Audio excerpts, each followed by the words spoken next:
नमस्कार मित्रांनो, स्वागत आहे आपल्या आणखी एका नवीन भन्नाटाच्या व्हिडिओ सिरीजमध्ये। तर आज आपण आलेलो आहे माझ्या घराच्या जवळच असलेल्या एका शिव मंदिराला भेट देण्यासाठी।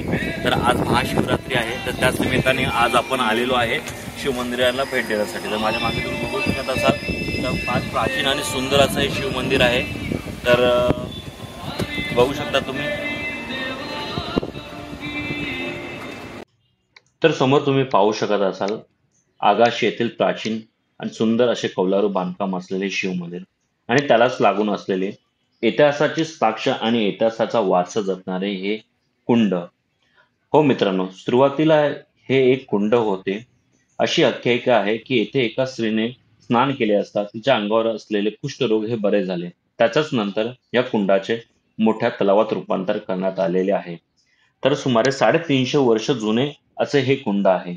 तर याचा परिसर आपण जर एक्सप्लोर करत असाल तर आपल्याला अशी प्रचिती येईल की याची जी भिंतीचे बांधकाम आहे ते अतिशय जुने असे आहे। तर त्याची अनुभव आपल्याला या परिसरात येईल। तर चला मित्रांनो, प्राचीन अशा ह्या शिव मंदिराला आपण भेट देऊया। मंदिराच्या मुख्य भागाचे निर्माण कार्य देखील इथे सुरू होते। नूतनीकरण बऱ्यापैकी इथे सुरू आहे मित्रांनो। आणि समोर तुम्ही पाहू शकत असाल नारळ आणि जे शंकराचे जे आवडते आहे बेलाचे पान त्याची विक्री इथे सुरू होते मित्रांनो। मंदिराच्या मुख्य भागात एंटर करताना आपल्याला समोरच दीपस्तंभ दिसेल मित्रांनो। फार भले मोठे असे दीपस्तंभ येथे बनवण्यात आलेले आहे।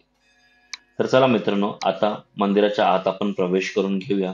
समोर तुम्ही पाहू शकत असाल सागवान बांधकाम असले हे मंदिराचा दरवाजा। फार सुंदर असे नक्षीकाम या दरवाजावरती करण्यात आलेले होते।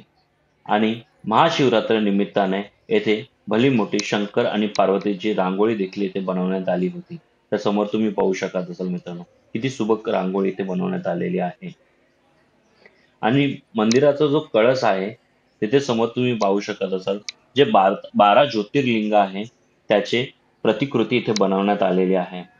तर मित्रांनो, नक्की इथे एकदा व्हिजिट करा, कारण का मंदिर हे खरंच पाहण्याजोगी आहे मित्रांनो। तर आणि येणे देखील इथे सोपे आहे मित्रांनो। जस्ट आपण विरार वेस्टला उतरले की लगेचच आगाशी येथे जाणारी रिक्षा करून आपण इथे येऊ शकतात किंवा बसद्वारे देखील इथे आपण पोहोचू शकतात। तर चला मित्रांनो, आता हे मंदिराचा परिसर एक्सप्लोर करून घेऊया। आणि मंदिराच्या आत प्रवेश केल्यावर आपल्याला अतिशय पॉझिटिव्ह असं जाणवेल मित्रांनो। तर समोर तुम्ही बघू शकत असाल जे मंदिराचा मुख्य भाग आहे तो सुमारे 350 वर्ष जुना आहे। आणि इथे एका बाजूला गणपती आणि दुसऱ्या बाजूला सिद्धीचे मूर्ती बनवण्यात आलेली आहे। आणि समोर तुम्ही बघू शकत असाल आणि समोर तुम्ही पाहू शकत असाल महाकालचे वाहन नंदीची देखील येथे प्रतिकृती बनवण्यात आलेली आहे। फार सुंदर मंदिर आहे मित्रांनो हे। आणि समोर तुम्ही बघू शकता महाराष्ट्राचे आराध्य दैवत गणपती यांची किती सुंदर अशी ही मूर्ती आहे मित्रांनो। आणि समोर हे तुम्ही पाहू शकत असाल यांनीच या मंदिराच्या निर्माण कार्यासाठी सुमारे त्या टायमाला 350 वर्ष पहिले 1000 रुपयाची देणगी दिली होती मित्रांनो। तर तुम्ही पाहू शकत असाल आता आपण मुख्य गाभाऱ्यात प्रवेश केलेला आहे।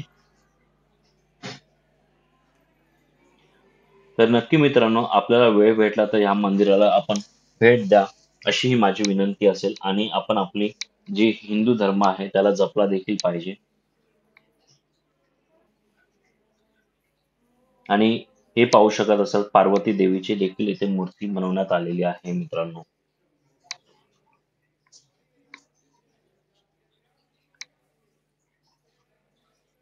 समोर तुम्ही पाहू शकत असाल किती सुंदर असे बांधकाम आहे मित्रांनो।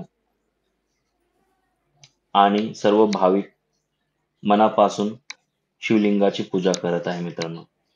तर आता आपण दुसऱ्या मंदिराला भेट देऊया जे आहे आपले हनुमानाचे मंदिर।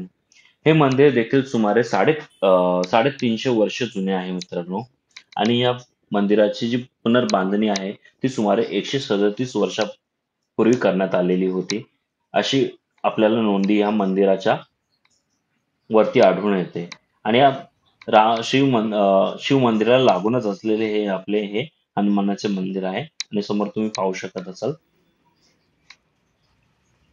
फार सुंदर अशी हनुमानांची देखील इथे मूर्ती स्थापित करण्यात आलेली आहे. तर मित्रांनो, व्हिडिओ नक्की आवडला असेल तर नक्की लाईक करा, शेअर करा, सबस्क्राईब करा आणि मला मोटिवेट करा. तर चला मित्रांनो, भेटूया अशाच आणखी एका नवीन व्हिडिओमध्ये. तोपर्यंत तुमची रजा घेतो.